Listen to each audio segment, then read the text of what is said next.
बिस्मिल्लाहिर्रहमानिर्रहीम। सूरह मजादला रुकू नंबर 1।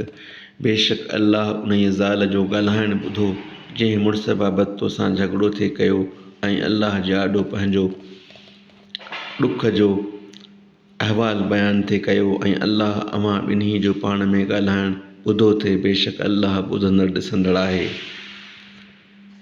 अव्हां मां जेकी पंहिंजनि ज़ालुनि खे माउ कोठे वेहंदा आहिनि उहे ज़ालूं के उन्हनि जूं माइर न आहिनि।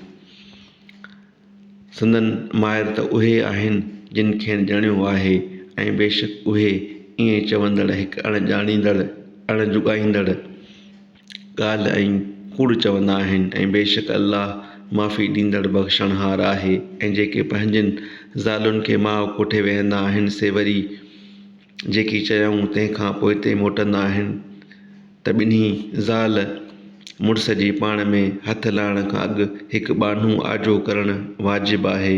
उन ई हुकुम सां अव्हां खे नसीहत ॾिजे थी ऐं जेकी कंदा आहियो तंहिंजी अल्लाह ख़बर रखंदड़ आहे। पोइ जेको बाने खे न लहे तंहिं ते ॿिन्ही जे पाण में हथु लाहिण खां अॻु 2 महीना लॻोलॻि रोज़ा रखणु वाजिबु आहे। पोइ जेकी रोज़ा रखी न सघे तंहिं ते 60 मिस्कीननि जो खाराइणु वाजिबु आहे। इहो हुकुम हिन लाइ आहे त तव्हीं